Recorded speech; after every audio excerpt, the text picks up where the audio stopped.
Ladies and gentlemen, good day and welcome to Apollo Hospitals Limited Q2FY22 earnings conference call.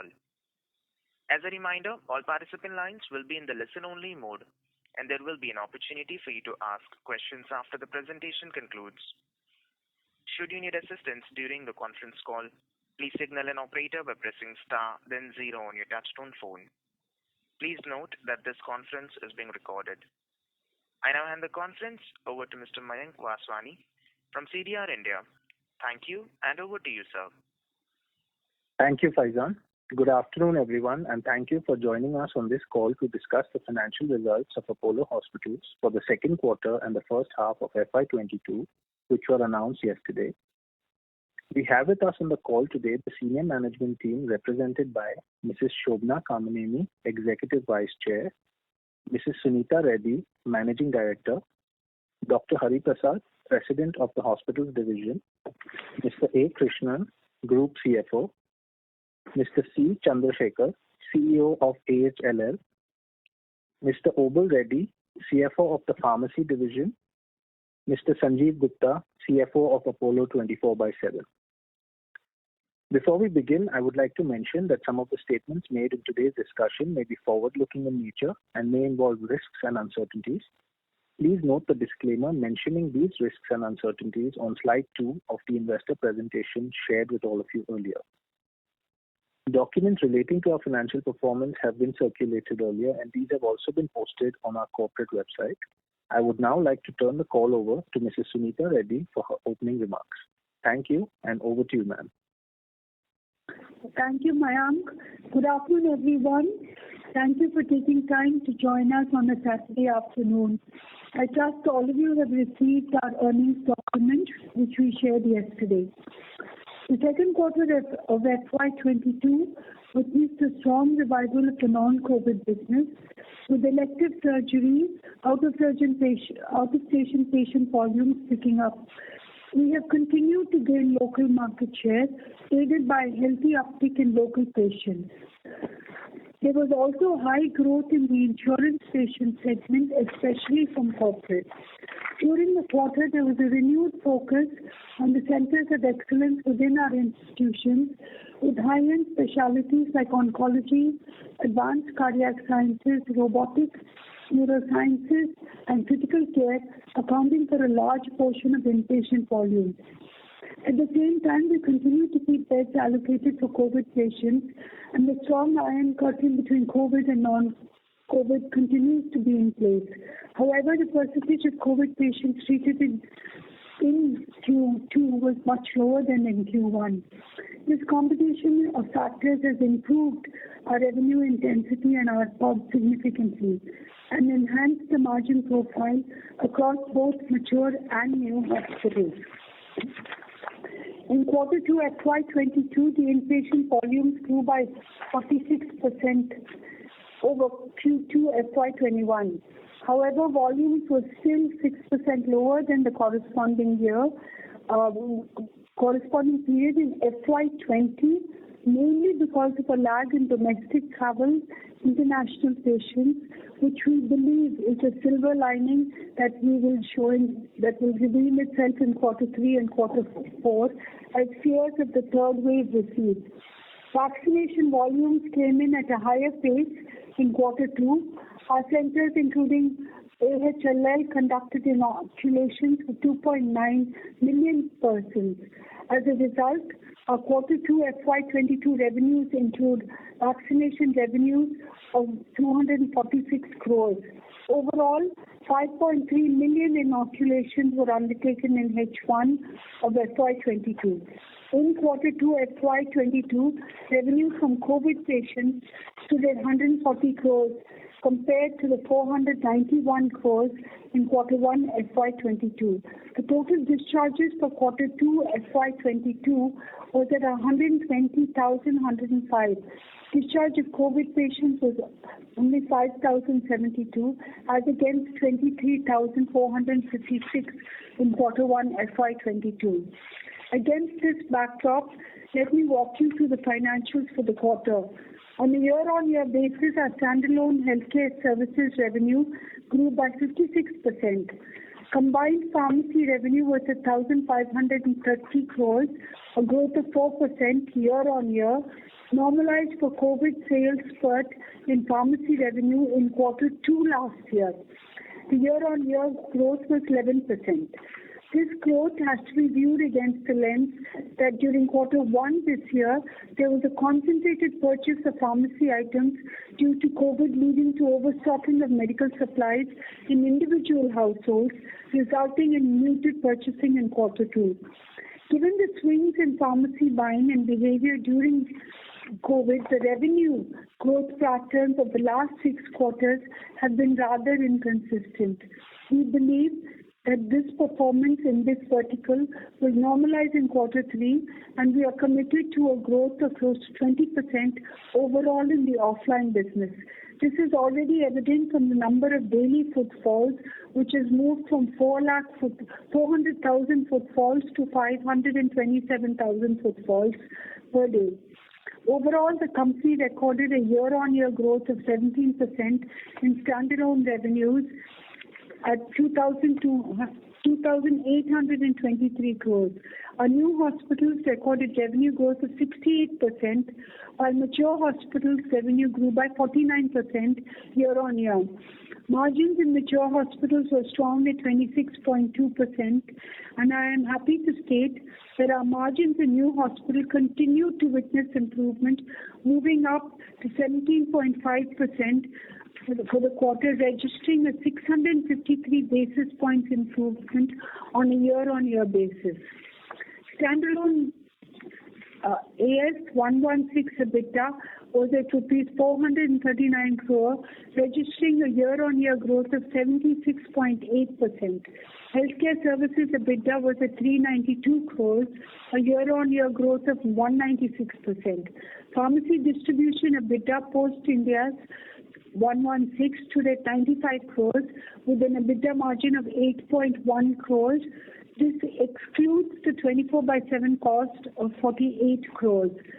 Standalone PAT was at 186 crores as compared to 33 crores in Q2 FY21.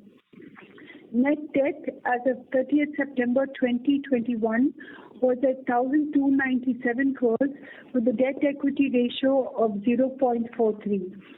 Consolidated results. Our consolidated revenue stood at 3,717 crores against 2,761 crores in Q2 FY21. On a year-on-year basis, healthcare services revenue grew by 75% to 2,169 crores. Mature healthcare services grew by 70% to 1,157 crores, while new hospitals grew by 84% to 664 crores. Group occupancy was at 65%. Despite the uncertainty caused by COVID, our retail Apollo Health and Lifestyle Limited has recorded an impressive growth of 122%. Q2 FY22 was driven by a rapid ramp-up in diagnostics as well as primary care business and a rebound on the secondary care formats, which are inching closer to the pre-pandemic levels. Diagnostics witnessed a significant growth in Q2, registering a 52% year-on-year increase to rupees 93 crores, including 56% year-on-year growth in non-COVID business, driven by network expansion and new and existing geographies, as well as continued growth in capacity to serve the rising demand for home collections. The consolidated post-India's 116 EBITDA for Q2 FY22 was at 615 crores compared to 300 crores in Q2 FY21. Within this, healthcare services EBITDA was at 506 crores compared to 163 crores in Q2 FY21. AHLL recorded an EBITDA post-India's 116 of 62 crores as compared to 21 crores in FY21. Consolidated PAT is at 248 crores as against 60 crores in Q2 FY21. AHLL is PAT positive in H1 FY22, a key milestone in its journey.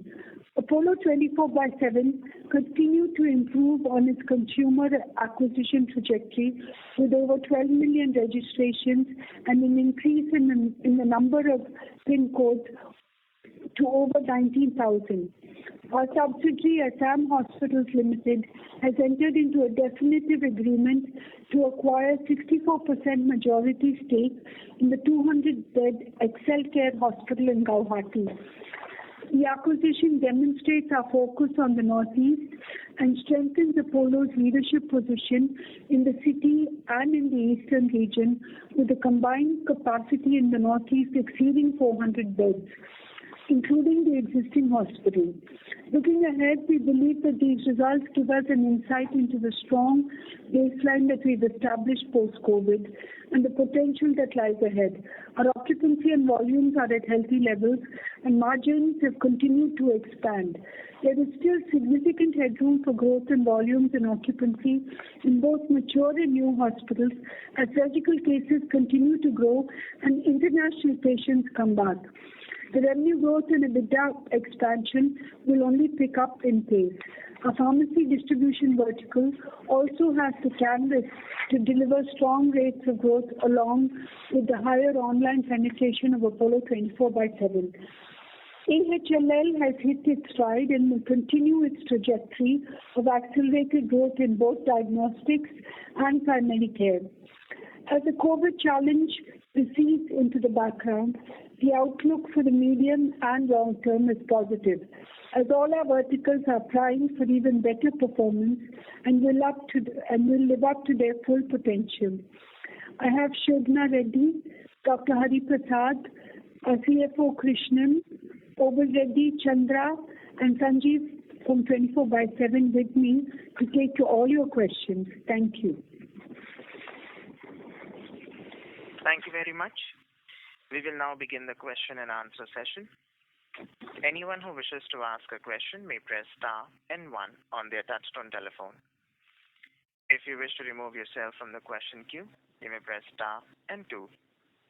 Participants are requested to use handsets while asking a question. Ladies and gentlemen, we will wait for a moment while the question queue assembles. Reminder to the participants, anyone who wishes to ask a question may press star and 1 at this time.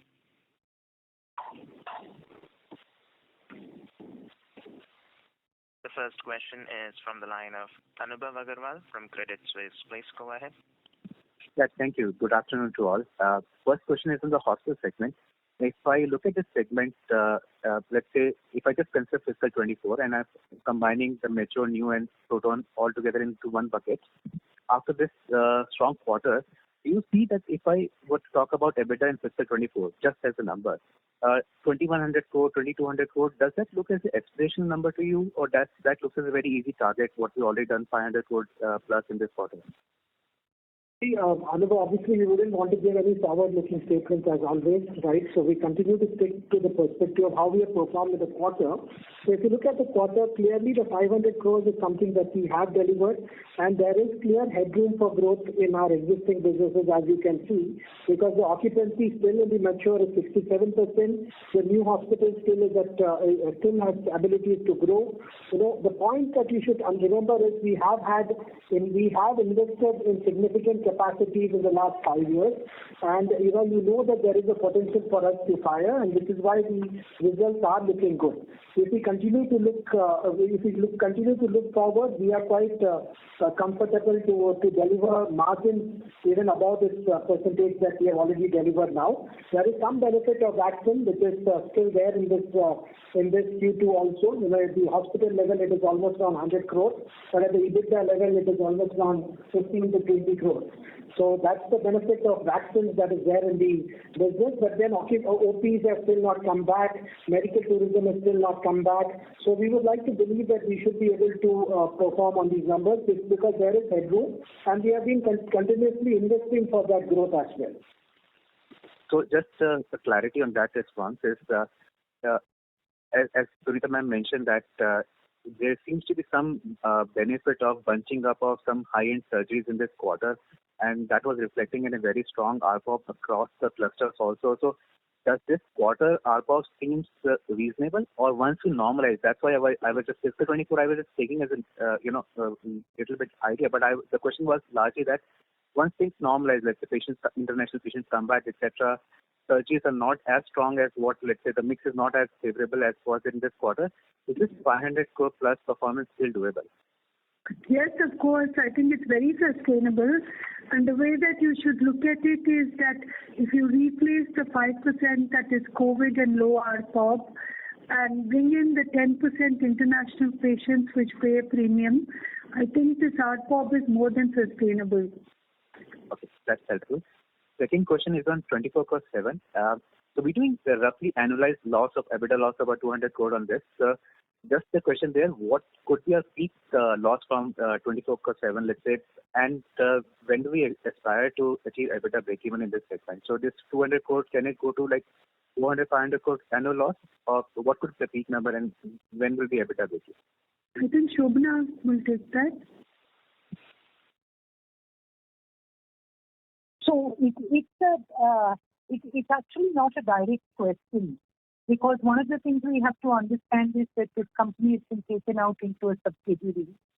So and what we do believe that as more digital companies, as they hit the velocity, for us to break even would be in 2 to 3 years for sure.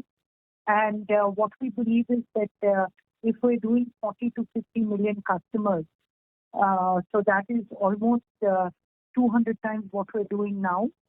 At that point of time, we would think that we should be able to fund not the same proportion of losses, but as we get further down the journey, we'll be more efficient. So I think our IM feels that at peak we should be at a loss of. Sanjeev, would you have that figure of the thing? But again, it's based on a fundraise that we're currently in.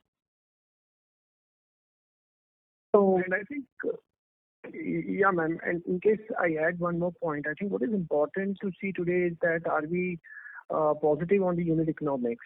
So with the current set of numbers that we are doing it from 247, we are contribution positive, and some of the high-end geographies where we have large volumes are doing pretty good, and they're also contributing towards the fixed expenses. So as ma'am rightfully said, it's a matter of, I think the journey to the break-even for the company would be 2 to 3 years from now.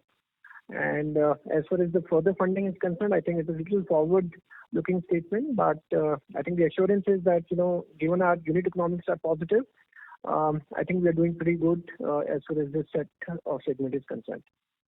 Sure. Just one last question on the pharmacy segment. So we've been adding for many years about 350 to 400 stores each year. So just wanted to get an idea, what is the constraint in adding, let's say, 700 to 800 stores? Because this will only aid us in, let's say, faster penetration of online segment as well, because we can deliver medicines faster to more number of people. So Obul is here. No, but actually, Obul, if I can take that question. I think our logic really is that we'll continue to add 400 stores, especially in newer geographies. But what we're understanding is that we're also able to do a lot of serviceability with dark stores, which so we will have a combination of both of those. So I think as we keep increasing the pin codes we serve via omni-channel, both these strategies will go into play. But definitely we don't envisage doing less than 400 stores a year. But can you talk about how many million square feet or what square feet you have on the dark stores today, or that's a strategy for the future? That's clarity for the future. Right now, what we're doing is that we're using our bigger stores to serve a certain pin code. So what just with our stocking, and we're just becoming more efficient on that. So the dark stores will probably be in geographies that we're just getting into, or which are very much online led. But if you see places like Telangana and Andhra and Karnataka, NCR, where we have deep penetration, Calcutta, there are less dark stores that are required. maybe Mumbai, because of real estate, will have to do a combination, a hybrid. Sure. Thank you. I'll rejoin the queue. Thank you. The next question is from the line of Damayanti Kerai from HSBC Securities and Capital Markets. Please go ahead.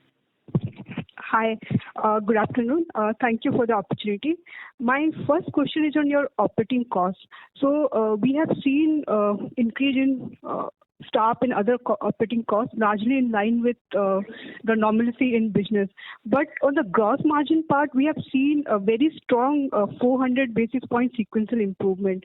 So can you explain what has led to this and how sustainable is this, the 2Q gross margin numbers? Yeah, and want to take that.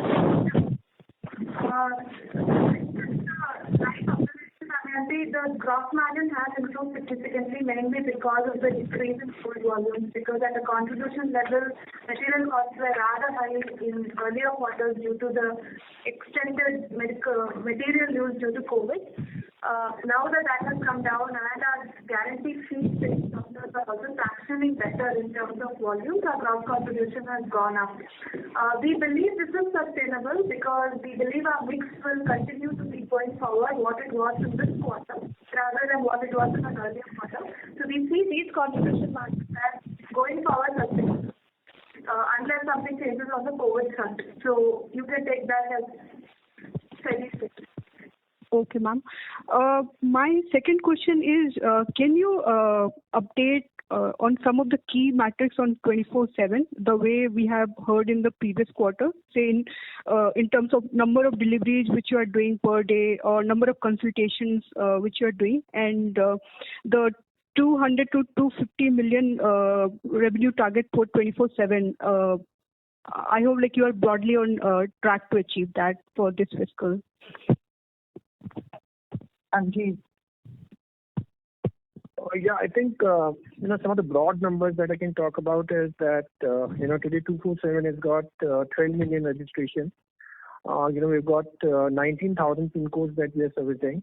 We've got 6,000 doctors, for 138 specialties, and the promise to the user or the customer is 15 minutes. You consult with any doctor. We have a very good traction in the platform today. We have about closer to 2 million plus weekly active users, and our organic traffic share is also increasing, week by week.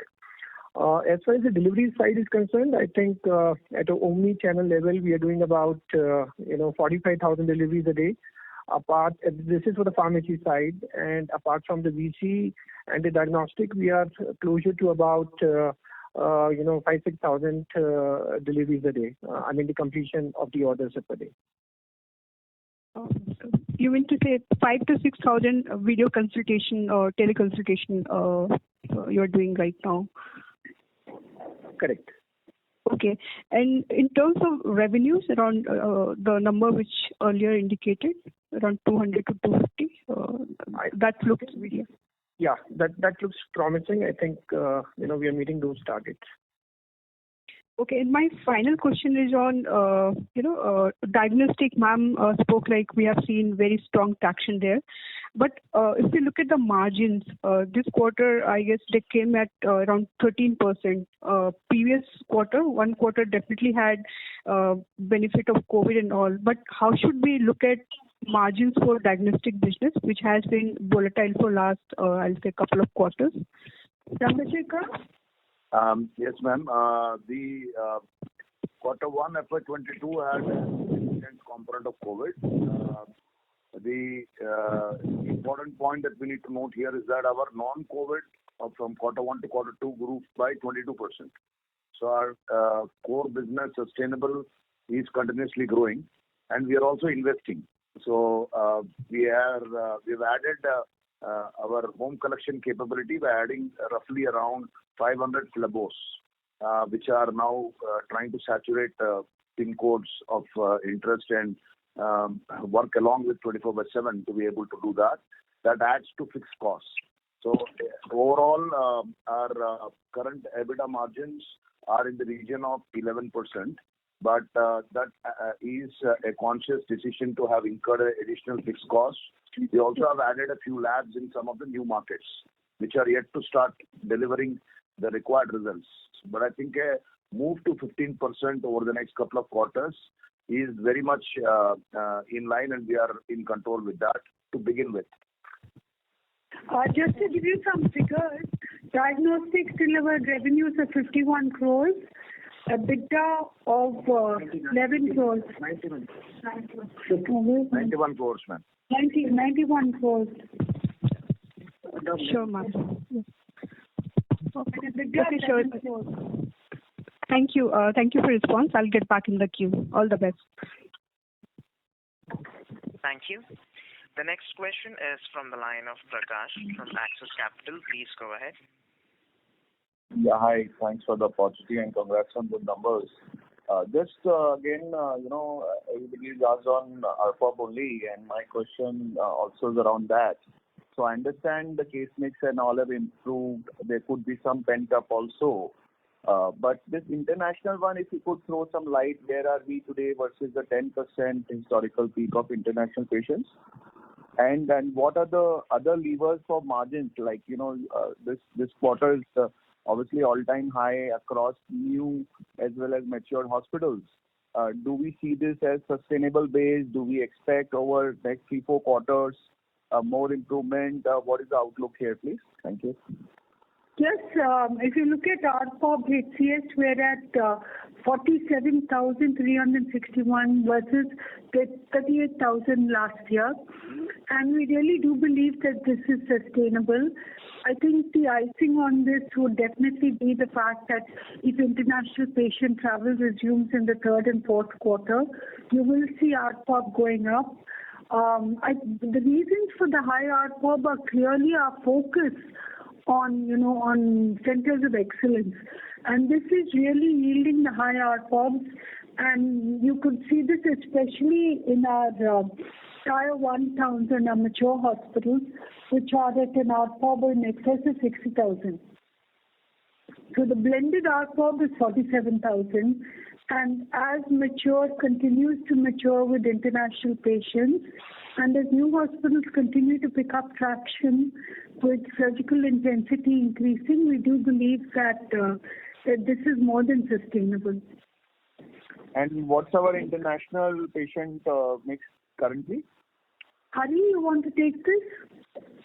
Yeah, currently it's about 5% of what we normally get because we're getting small batches of patients from a few countries.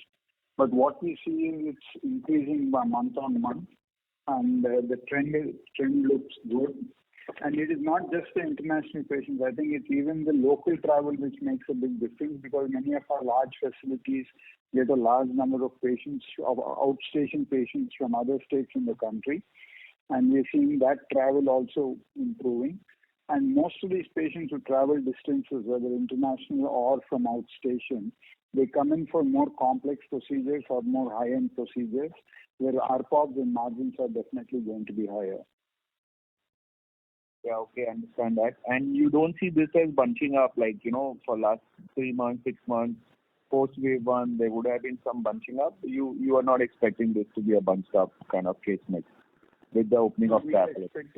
We are actually expecting this to improve with the opening of the travel. Okay, got it. And also, if you could help us with the payer mix versus currently what you are observing in Q2 versus maybe last year, the payer mix in terms of cash patients, insurance, and the government schemes. Yeah. So as of now, the cash mix is much better.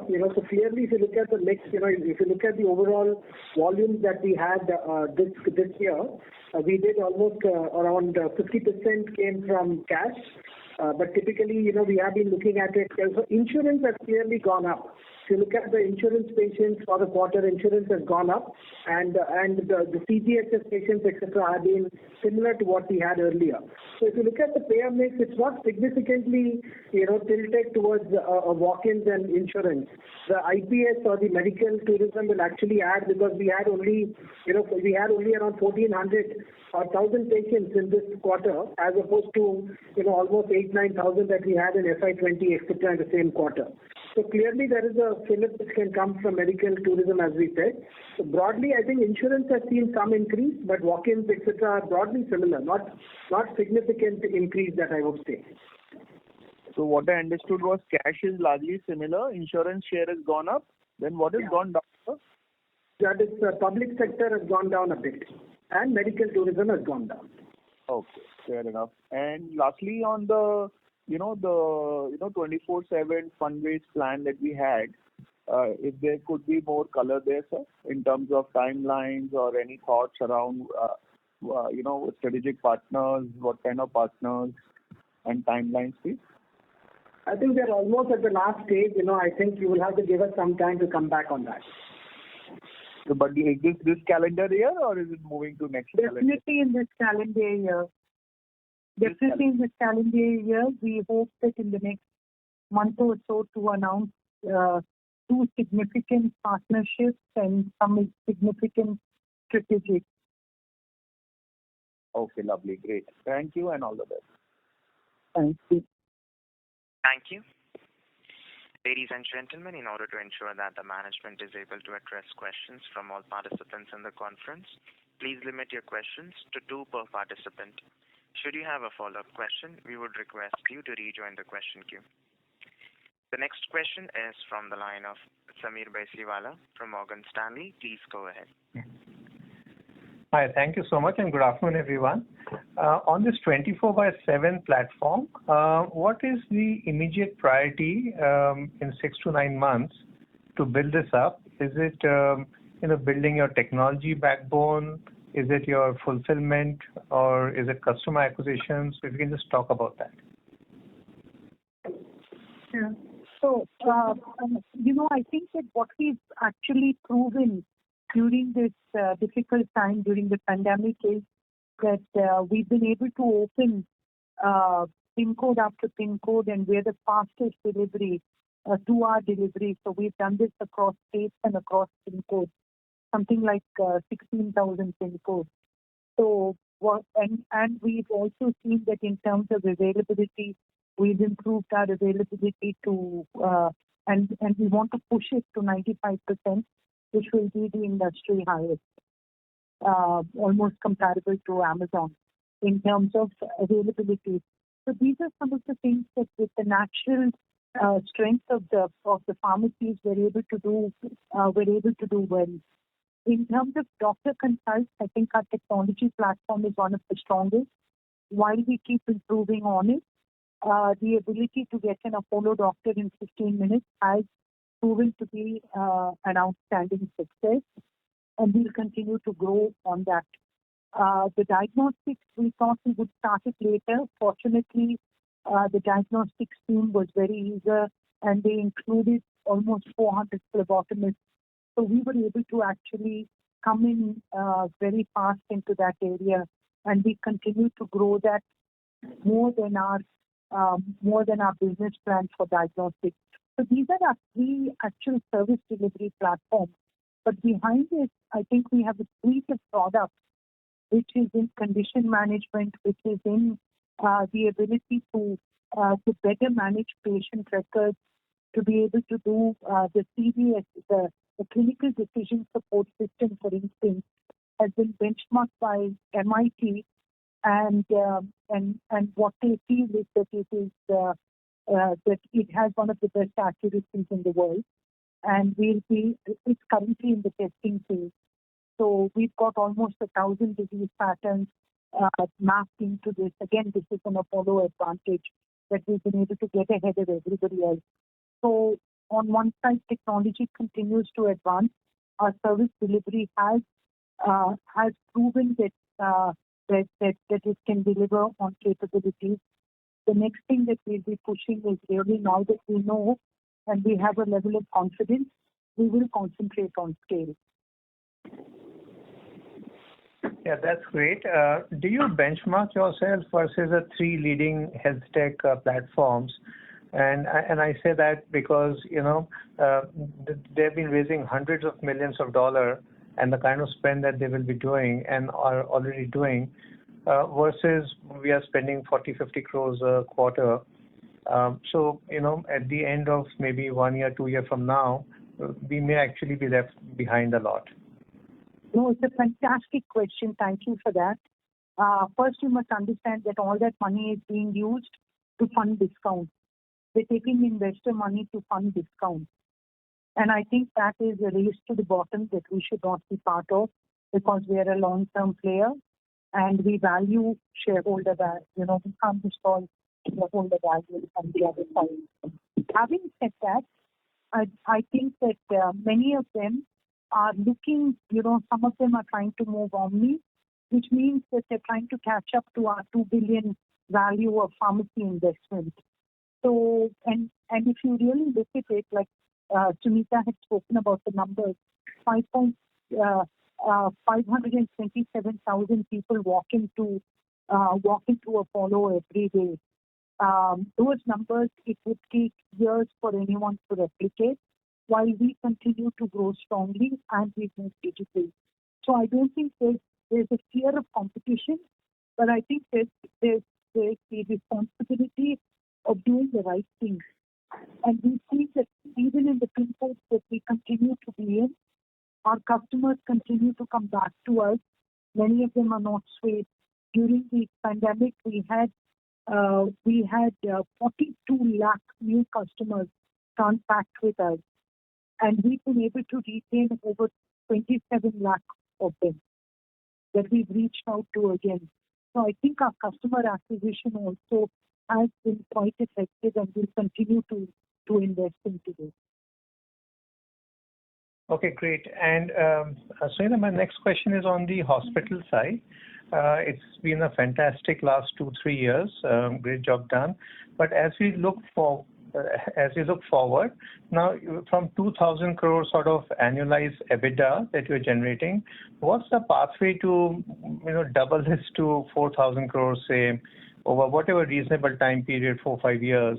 I mean, do you not need to add 2,000, 3,000, 4,000 new beds, or maybe more? So, I heard your commentary. It's fine. You will squeeze out some more efficiencies. But for the big picture, how are you thinking about it? So, Samir, that's a good question. I don't know how much of this will be forward-looking, but as you can see, we're very focused on asset utilization.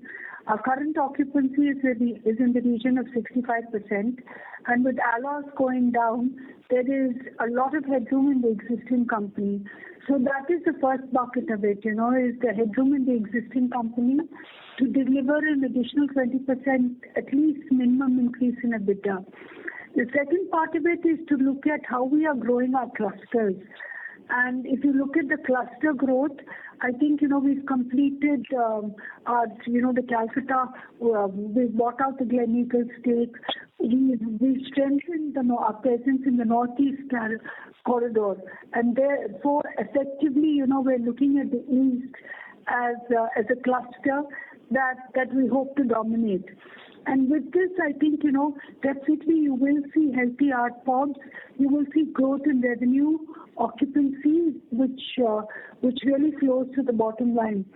In Bangalore, we are looking at brownfield expansion, and from our current 500 beds, we should look at 800 beds in the next, in the next 2 years, we should be looking at 800 beds.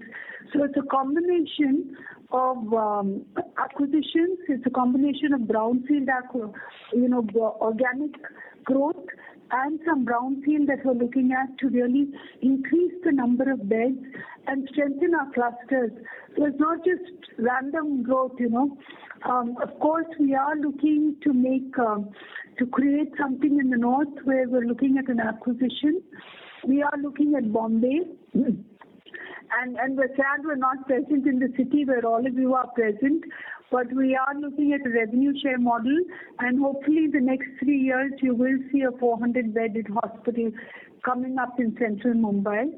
supported by our hospital in New Bombay, and also unlike all the other corporate entities, when we talk about clusters, we must remember that we have the daycare centers which are part of it. For example, in Bangalore, we have 3 large hospitals, one in Mysore, but we have 2 daycare centers, we have 2 birthing centers, and we have about 20 clinics. So in terms of creating a cluster for delivering healthcare, I think, we're in a superior position.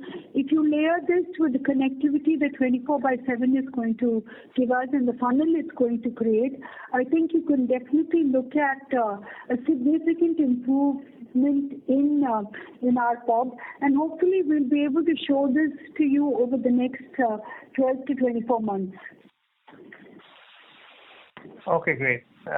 This is very clear. Thank you so much. Thank you. The next question is from the line of Shantanu Basu from Smiths Limited. Please go ahead. Most of my questions have been answered, so thanks very much. Just one clarification on the international revenue mix. I just want to know what is the percentage as of now that is being contributed to hospital revenue by international patients? So as of now, it is very, very less. It is less than, as a percentage of revenue, it is less than 1%. Okay, fine. And what's your outlook for international patients going forward? I mean, in the next 2 quarters? So normalized is 10%.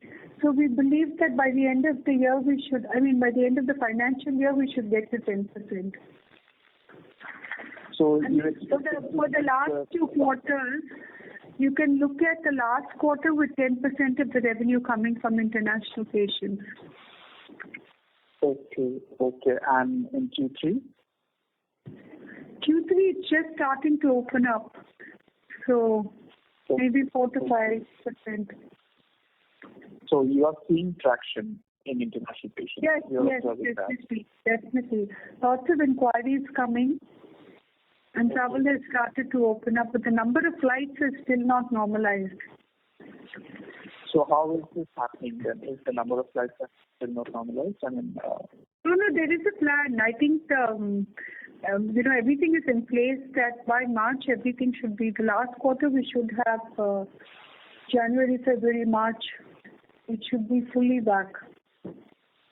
That's why we're projecting 5% for this quarter and 10%, moving on to 10% in the last quarter of the quarter revenue. Yes. Right. Okay. Thank you, madam. Thank you. The next question is from the line of Kunal Randeria from Edelweiss. Please go ahead. Good afternoon, everyone. Ma'am, if you were to compare the surgical and high-end procedures versus 20, how would they look now for the quarter? I mean, are they 80%, 85% of what we were in FY20? No, we're higher than 80% of FY. We're about, let me say we're about 6% lower than FY20. Okay. And in the 1.5 months of this current quarter, we are, trending at the same rate, or are we at FY20 levels now? Of this quarter, I think it's, except for the holidays, very difficult to, the dull period during Diwali. But again, it's picking up, and I think we should be back to FY20 levels in quarter 3. Sure, that's helpful. And the second question is, as far as occupancy is concerned, we are pretty much around. So just wondering how we should see the trajectory going forward. So I think, when I mentioned this figure of admissions where we were at 122,000 admissions compared to 52,000 last year. So clearly, occupancy is a derivative also of ALOS. So if you were to look at ALOS and look at occupancy, I think admissions is a figure that we need to track. And this is where we are, where we believe there's an opportunity to grow, and it is tracking well for quarter 3. Sure. And just last one, if I can squeeze in. Can you share what the hospital-based pharmacy revenues would be? Which PP revenues? Roughly around 18%. 18% of hospital services. Yes. Okay, got it. Thank you. Thank you. The next question is from the line of Abhishek Sharma from Jefferies. Please go ahead. Yeah, thanks for taking my question. My questions are around the online pharmacy. We can see that you started offering discounts recently online in the range of 15 to 30%. Here, just wanted to know what is the company strategy. Are you matching what the market is offering, or would you plan to go higher in order to accelerate your customer acquisition? So if you look at it, we're actually very nuanced. We're not giving any blanket discounts because one of the things is that we have to make sure the customer experience is truly omni. So I can't do things differently to a large extent. Some I can do. And for that, we have a Circle membership that is growing in popularity. So we've seen that the advantage of the Circle membership is that we've been able to get the actual ARPU per customer is much higher than a regular customer every time they transact. So they become valuable. Also, the stickiness is far greater once they've transacted with us about 3 times. So those are the customers as we move forward that we'd like to be able to find the ability to pass on discount advantage either directly from the manufacturer cashback or through our private labels. So I think that we'll have a very we'll have to do this strategy as we go on. For some products, maybe price matching, but mostly I think it will be towards acquiring long-term customers and rewarding them for staying loyal. All right. And in terms of your total revenue share, how much of it is coming from loyalty circle members versus non-loyalty presently? Online as well as offline? Yeah, online it's about 40 now. No, Sanjeev, just correct me. Ma'am, it has moved up to 50% now. We have got total 1.2 million Circle members, and they contribute about 50% of the GMV. Obul, how about from the offline? It's about same 48 to 52% it is ranging. So I think these are the people that are, that we clearly understand what are their preferences, where they stay, and this kind of, how we can build that loyalty and continue to grow those numbers. Understood. And just the last question on discounting, ma'am. So the only discounting you'll offer is to your loyalty circle. There's no blanket discounting like invoice-based discounting, etc. There is. You'll see, I can't say, like even in the pharmacy, if people make a significant purchase, they do get a discount. But, the discount is less. It doesn't go more than 15%, unlike the competitors that do 20-25%.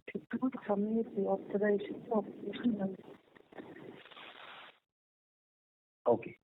Got it. And I think that really what the customers are looking for is that for repeat purchases, they're looking for values. But when they need medicines quite urgently within 2 hours, medicines that are not really easily available, they come to Apollo Pharmacy, and there's a significant market share that we enjoy in that. Okay. And just a follow-up on that. So discount as a percentage of your GMV, do you track that metric, and how much would that be? It has gone up.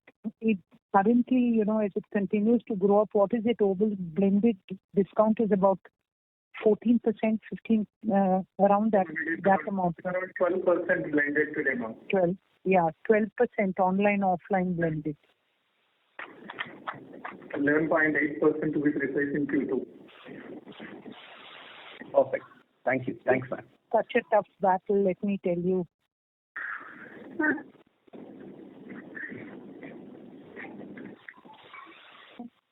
Mr. Sharma, is that answer your question? Yeah, I'm good with that. Yes. Thank you. The next question is from the line of Shyam Srinivasan from Goldman Sachs. Please go ahead.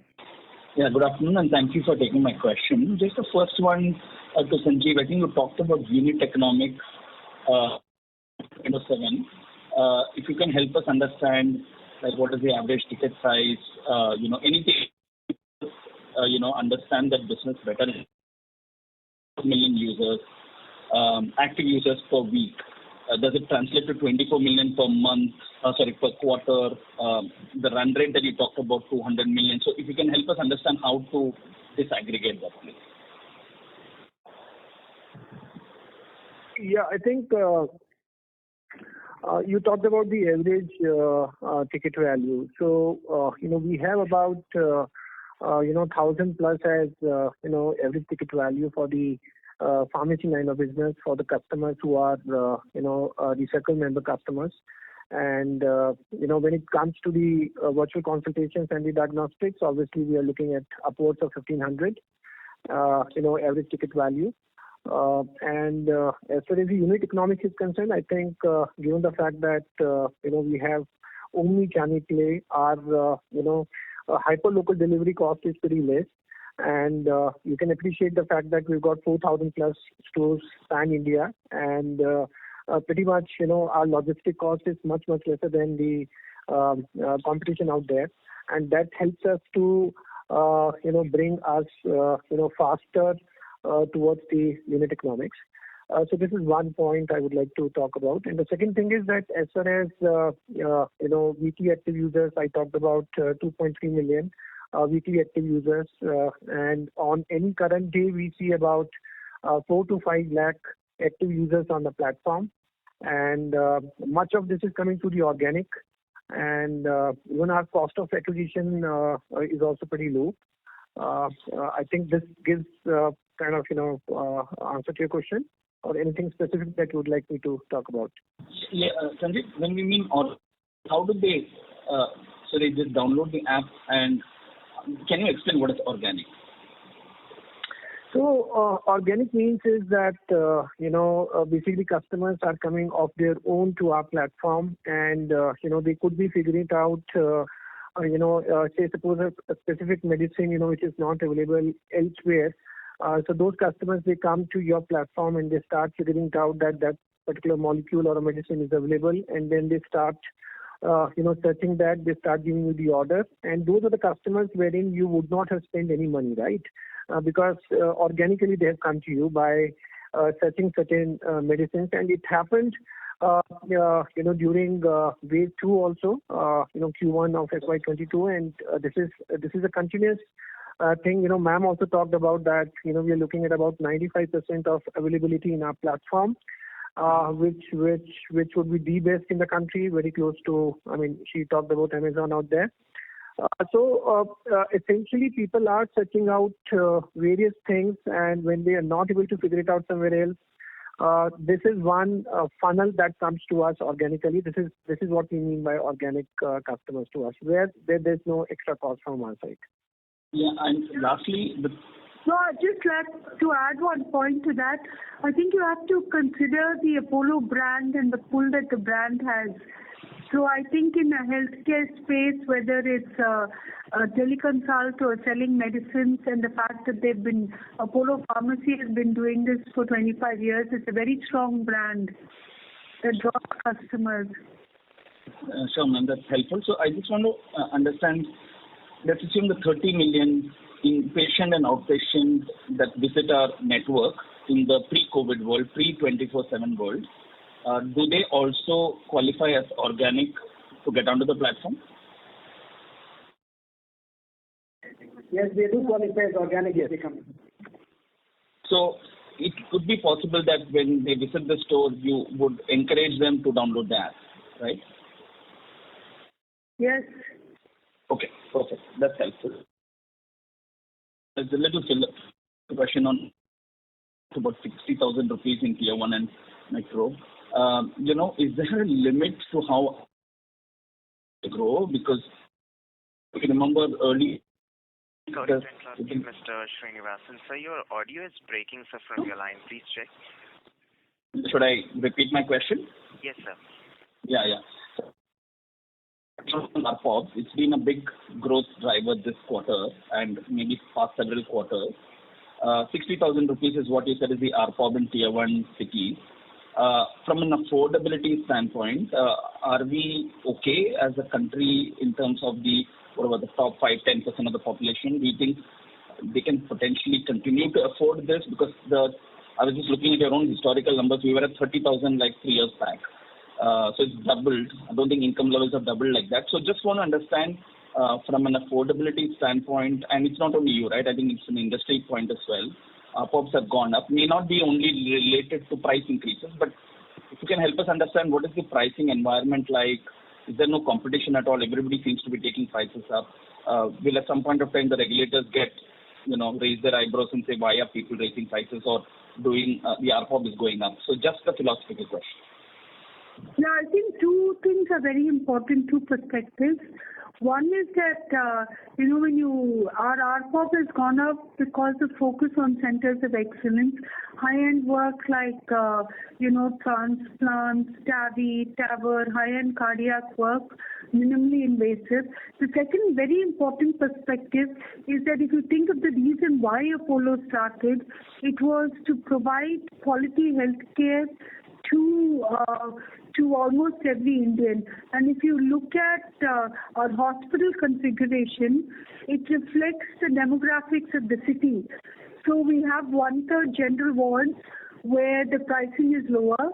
We have about 20% premium rooms where the pricing is at a premium, and the average comes out to around 60,000 rupees. So that is the second perspective that you need to look at. The third perspective is a reduction in ALOS. And with this, so the ticket size remains the same. The only thing is that we reduce the ALOS and patients are there for a lesser period of time, and therefore the revenue intensity. So, ALOS also is something that is a deliberate strategy. It's something that we continue to work on across our hospitals now, be it for robotic surgeries, minimally invasive surgeries, etc. There is a lot of medical advancements that we are seeing across, even minimally invasive cardiac, CABG that we are doing now, a bypass in both Chennai and Bangalore, etc. That's going to go across. There are some multiple aspects. So, Dr. Hari, you want to add something on that?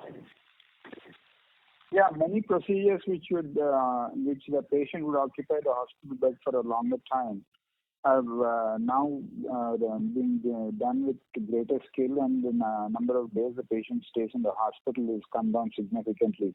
Krishnan has talked about heart surgery. Now we are doing daycare knee replacement surgeries also. Normally a patient used to be there in the hospital for 7 to 10 days after replacement. But now we're doing plenty of daycare knee replacement. So the same intensity of surgery at the same cost with a lesser number of day hospital stay is actually a good factor which is adding to the ARPOB. Got it, yeah. Thank you and all the best. Thank you.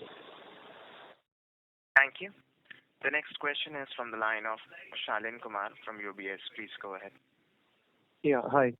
Good afternoon, everyone, and thank you for the opportunity.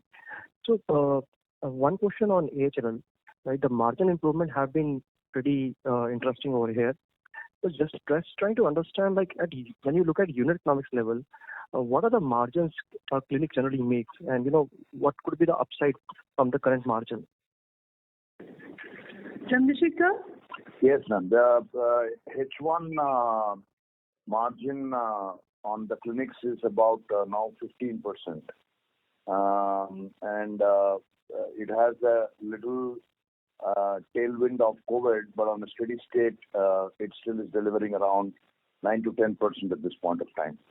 So I believe that as we enhance our services and ensure continuum of care, this is the primary care clinics itself will start delivering anywhere between 12 to 14%. Right. So, just to understand, let's say if there is a mature center where there is a reasonable footfall or occupancy, what is the margin at a clinic level? It's 17% is our mature number. The peak we have reached is 17%. 17%. In fact, in some of the centers in Q2, we have reached that 17%. Okay. So, high teens kind of a margin is possible at the clinic level, or maybe a bit more, right? Yeah, somewhere that I think should be the range. Understood. On our digital platform, while we have a very, very strong physical presence in terms of the pharmacies, what are the thought process in terms of doctor enrollment? Well, 6,000 medical professionals is a good number, but given we would like to go aggressive in this space, so how are we thinking of enrolling non-Apollo doctors over here? And similarly for like diagnostics as a facility, while we do have a presence, but still it may not match up to our digital customer base. So how are we thinking of working with these diagnostics, or are we thinking of rolling out the diagnostic franchisee centers at an accelerated pace? 20%. Sanjeev? Yeah, I think good question, and I think it talks about that. How are we going to increase our capacities towards the doctor side of it, as well as on the diagnostic services side of it. So let me just take the doctor side of it first. And yes, we've got 6,000 doctors in 138 specialties as of now listed on platform, and we are open for third-party doctors also to come onto basically the non-Apollo doctors also to come onto the platform. And this is where we are now working towards two things. One is to enroll more doctors from non-Apollo side because those doctors are showing interest to get listed onto the platform. Plus, we would also get into our payroll doctors, so that continuum of care, where we say that at any point of time within 15 minutes you can get in touch with a doctor. That is possible, and so we will increase our capacities, with respect to the payroll doctors as well as doctors, non-Apollo doctors coming into our platform. So these are the two things that we are working on to increase 6,000 numbers to a 5-digit number, sooner. That is on this. And secondly, on the diagnostic side, Mr. Chandra mentioned about 500 phlebos being enrolled, and those phlebos are actually taking care of the 247 volumes as well as other volumes. So I think we'll continue to expand the capacities of phlebos as well as other infrastructure as required by territory. And in fact, we also have started moving into radiology. That is the service we have started last month. So I think on the diagnostic and radiology, as the demand picks up, we would actually increase our capacities also. So I think good point. Both the things are in mind, and there is a specific team which are working to strengthen and expand capacities on both the verticals. Just to add, Sanjeev, since that's on diagnostics, we are doing this on a three-pronged basis, where we are present and we want to saturate PIN codes in alignment with the digital requirements that we are driving. We are adding phlebo. So our phlebo count is now hovering closer to 900 plus in the cities of our choice. So our ability to saturate PIN codes is consistent, and we'll continue to work on that. Second, in terms of lab capacity, we have a combination that we are working on. One is asset-light, third-party lab management that we are going to do, besides some of our own that we will also add. So that will help us saturate markets where we are not available and where there is a digital consumer demand. The third is that we also have the benefit, which we have now begun, to be able to use the unused or slightly underused capacity utilization wherever possible within the Apollo large hospital network as well. So these are three prongs to be able to leverage and enhance our capacity utilization and to be able to serve customers. Sure. And a lot of it will be done very cost effectively. And any plan for inorganic growth in this segment, diagnostics, where you do not have a... Opportunistically, yes. We are conscious of buying right value. And our targets are not going to be large. We will look at filling in some of our markets that we have earmarked for growth, where we have the right asset at the right price. Definitely, that is something that we are considering, but it is not a strategy of significant aggression. It will be a very well-calibrated strategy for opportunistic inorganic expansion. Understood. That's it from my side. Thank you so much, and all the best. Thank you. The next question is from the line of Nitin Agarwal from DAM Capital. Please go ahead. Hi, thanks for taking my question. Chandra, just following up on the AHL bit. You've talked about the diagnostic business. So two things. One is, over a 3-year period, how do you visualize this business scaling up to, and where do you think we would be as a business in comparison to some of the larger listed peers in size and profitability? So I think again a forward-looking point. So I'll just be little more directional to try and answer your question to the best extent possible. I think our growth rates will definitely be upward 25% CAGR, going faster than industry. That is a very clear message for that. With some investments and some opportunistic inorganic, this could be larger. And we are hoping to touch the 1,000 crore kind of a revenue mark in about a 3, if not a 4-year period, in at least a 3-year period. There could be acceleration to this plan based on how effectively we execute. 1,000 only for diagnostics. That's right. I thought the question was only for diagnostics. Am I right? And just following up, the other pieces in the AHL business. Have they started reaching a tip-off point in terms of you probably stepping up investments in them? The primary clinics, the daycare clinics. How are you seeing that piece of the business? So I think we've provided a little view on that.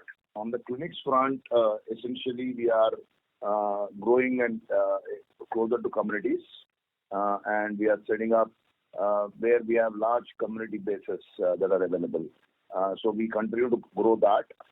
We have traditionally mastered and we have further improved our abilities to deal with the only format that we do this is in the clinics, the franchisee expansion. So that continues rapidly. But now with more integration into the larger ecosystem. So I see that continuously growing, and clinics will continue to grow and also create a clear pipeline of a continuum of care to all of our other Apollo ecosystem, the pharmacies, the hospitals, and some of the other AHL formats. On the cradles, we have reached a EBITDA perspective of about 14, and we believe that we could stretch that to about 18%. On the cradles, there is clear opportunity for us to. We are still at 60% in terms of utilization, so we would like to be about the 75 to 80%. On Spectra, we are looking at asset-light managed growth network, and our OT utilization, after a little lag, has now moved on beyond the 50% mark. But we believe that there is still some headroom there. But we're looking at an expansion of asset-light managed network in the Apollo Spectra, which is the format. The other format of opportunity, both as a need in the market, is for a clinical leadership in the space of fertility, which is extremely unorganized. While there are a couple of players who are organized, we still believe that there is a space which actually justifies Apollo's clinical leadership and the brand. And that is a space that we are closely watching, and we are looking at bringing in international standard protocols and to be able to look at unique engagement models by associating with top doctors and look at that as a growth opportunity. So in terms of sporadic growth, diagnostics, Clinics continue bringing healthcare closer to communities, closer to large catchments, fertility in the fashion I mentioned, cradle opportunistically, but largely saturating probably our metro play and some sub-markets within metros.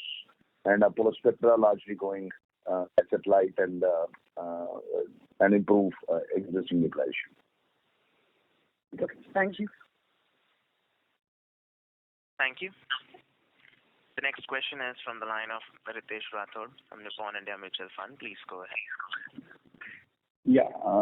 First, hi everyone. Need a clarification. 48% in online pharmacy, you have revenues coming from membership. When you point to that, you talk about your silver membership or platinum and gold, because silver membership is by default given free to everyone. It's loyalty program as a whole, which has a combination of categories, and that accounts for it. Okay. You have silver, gold, platinum, but it's a combination of all the three categories that gives us that business for us. Okay. Second, we are now offering discount of blended level of 12.5%, what 12% you mentioned. Few quarters back we were not offering, and maybe once we get a funding partner in coming months, the discount will intensify. I presume that way. And when you see that this whole thing at the industry level, that people are not making gross profit at a unit level and the discount being passed on, what would be the end game eventually for the online pharmacy? Where do you think things will settle down? Maybe your thoughts, your view on the industry would be helpful.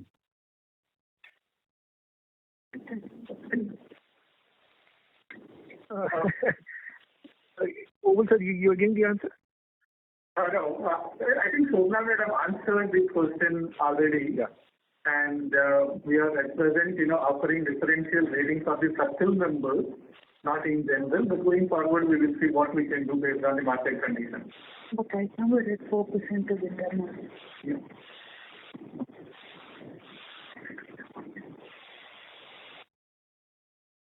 I think that was answered earlier. Okay. Maybe third one, on the RPOP side, given for the hospitals, given the cost inflation which would be there and cost normalization, both will happen on the clinical side as well as on the expenses side. Would you be willing to take a price hike on a like-to-like basis in your hospital treatments? Is that a possibility? Like we have seen even on the pharma generic products on the regulated NLEM side, government has allowed exceptional cases where they have taken price hike because of the cost inflation.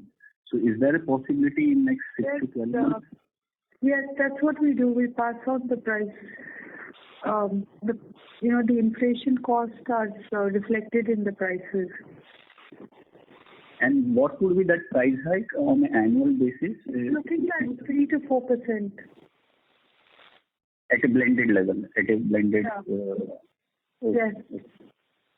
Okay. Thank you. That's so nice. Thank you.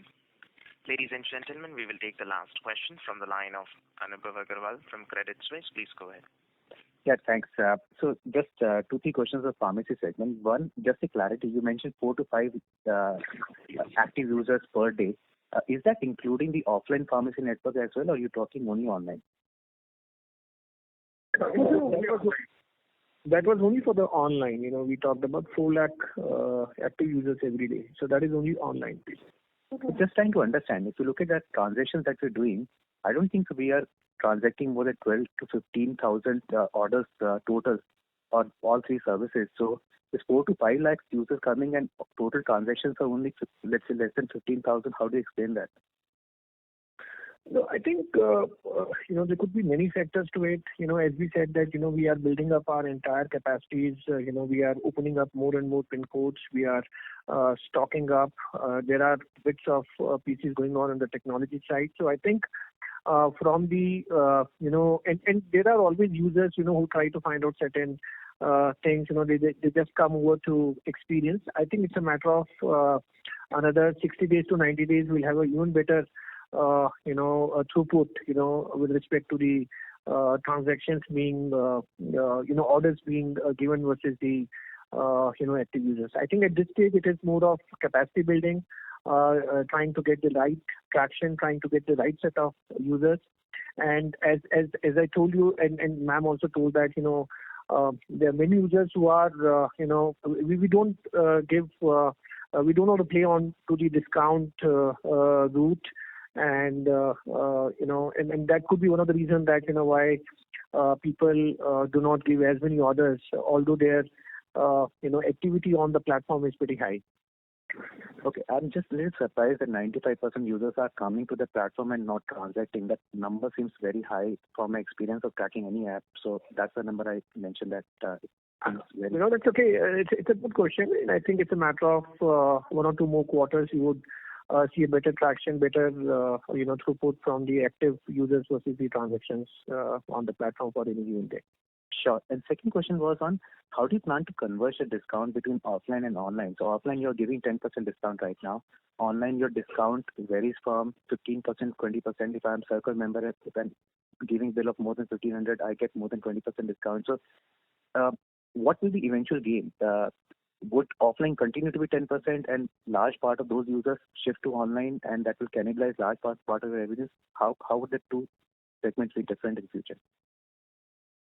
In the offline, we continue to be 10% for the walk-in customers. For the subscription customers and live customers, we have some plans which we recently introduced that may move up, but blended discount we have some around 12%. That's the plan. But why won't a user simply go into app and get a higher discount? Why would you be satisfied with 11-12% only on the offline network? They are based on the value customers, we are offering a differential percentage that I don't think you would have got communication. Recently we introduced even the membership scheme for the offline customers, which you will see going forward how it goes. Sure. And just last question for Krishnan. The receivables went up by almost 550 crore in first half. Is there a pocket of segment? Is it simply because we talked about insurance percentage have gone up significantly that such a large increase in receivables has happened? So that's not because of healthcare services. Primarily, there is this receivables coming. There's some shift. So earlier, if you look at the back end, all the inventory was held at the AHL level.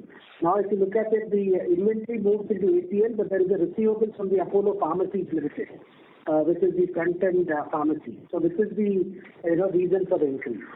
So this will actually come down a bit by 100 crores, but it will remain at these levels as we go forward. Once this gets shifted to Apollo Health Co., you will not see this in our books. So you want out of the total receivables, how much will be this pharmacy receivables that you're talking about outstanding?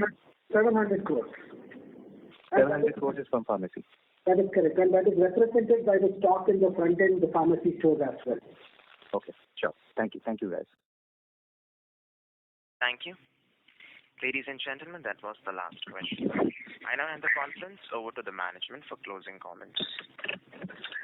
Thank you all for spending time on a Saturday afternoon.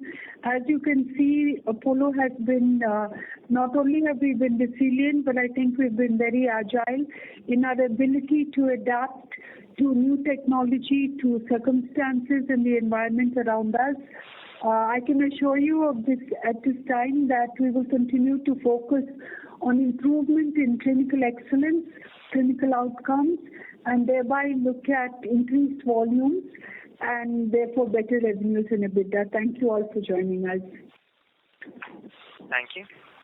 Ladies and gentlemen, on behalf of Apollo Hospitals Limited, that concludes this conference. Thank you for joining us, and you may now disconnect your lines.